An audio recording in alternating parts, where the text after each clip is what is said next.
You're not tired. You're not depressed. Your life isn't even that bad. So explain this. Why do you still feel nothing? Why does everything feel pointless even when everything is fine? You laugh, but it feels fake. You scroll, but it feels empty. You wake up, but you don't feel alive. And the worst part? You don't even know what's missing. What if I told you that this feeling, this quiet emptiness you can't explain, is not a phase, not laziness, not even sadness? It's something your brain has been slowly doing to you without you realizing it. And once you see it, you won't be able to unsee it. This is why you feel empty. Meet Ethan. Ethan had what most people would call a good life. Decent college, a small circle of friends, supportive parents. No major problems, no chaos, no drama. But also no real excitement. Every day felt the same. Wake up, classes, gym, scroll, sleep, repeat. He laughed when others laughed. He replied when people texted. He showed up when he had to. But inside, nothing. One evening, Ethan sat with his friends at a diner. They were laughing, loud, real, alive. Someone cracked a joke. Everyone lost it. Ethan laughed too. Perfect timing, perfect expression. But inside his head, just one thought. Why don't I feel this? That moment stuck with him, not because something went wrong, but because nothing did. That night, he lay in bed, scrolling. Video after video, people traveling, winning, falling in love, living. For a second, he felt a spark. Then it disappeared again. Here's the truth. Emptiness doesn't come from having nothing.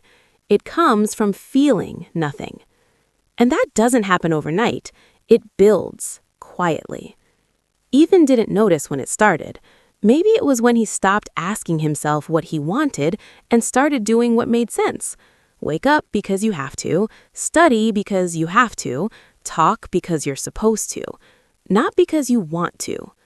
Your brain runs on one thing, meaning. Not happiness, not success, meaning.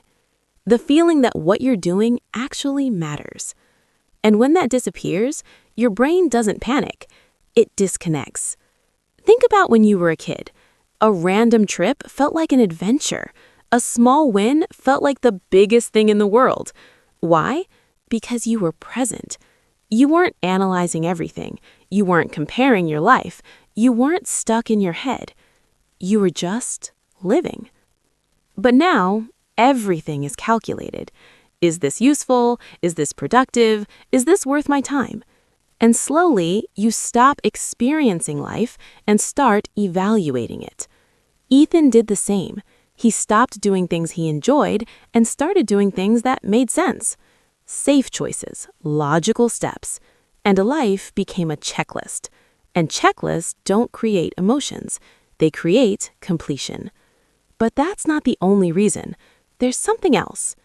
Ethan stopped feeling. Not intentionally, but every time something uncomfortable showed up, he escaped it. Sad? Scroll. Bored? Scroll. Confused? Scroll. Over and over and over again, until his brain learned something dangerous. We don't sit with feelings anymore. So it stopped sending them. Because why would it? Every emotion, good or bad, was getting numbed. And here's the part most people don't realize. You can't numb pain without numbing joy. Ethan wasn't sad. He wasn't happy either. He was just flat. Then something small happened. One day, his phone died while he was out. No music, no scrolling, no distractions. Just silence. He sat on a bench. At first, it felt uncomfortable, like his brain was craving something, anything. But after a while, something changed. He noticed the wind, the sounds around him, his own thoughts, clearly. And for the first time in a long time, he felt something. Not intense, not overwhelming, just real. That's when it clicked. The emptiness wasn't because his life lacked things, it was because he lacked connection.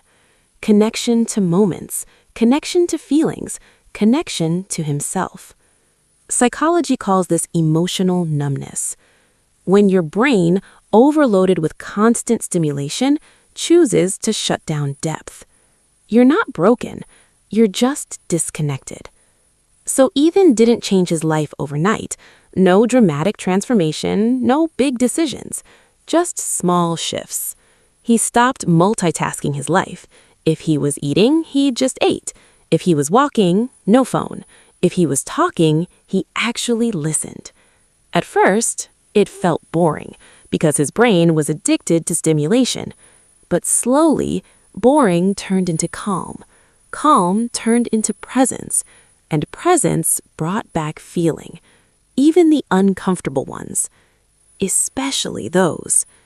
Because emotions aren't problems, they're signals. And when you stop avoiding them, you start understanding them. And when you understand them, you start feeling again. Weeks later, Ethan was back at that same diner. Same people, same jokes. But this time, when he smiled, it was real. Not louder, not bigger, just real. So if you feel empty right now, even when everything looks fine, it's not because your life is meaningless. It's because you've disconnected from it. From your feelings, from your moments, from yourself. And the way back, it's not dramatic. It's quiet. Slow down. Pay attention. Stop escaping every second. Let yourself feel, even when it's uncomfortable, because emptiness isn't a lack of life, it's a lack of presence. And the moment you return, even a little, that emptiness starts to fade. Not all at once, but enough to remind you you were never empty. You were just disconnected.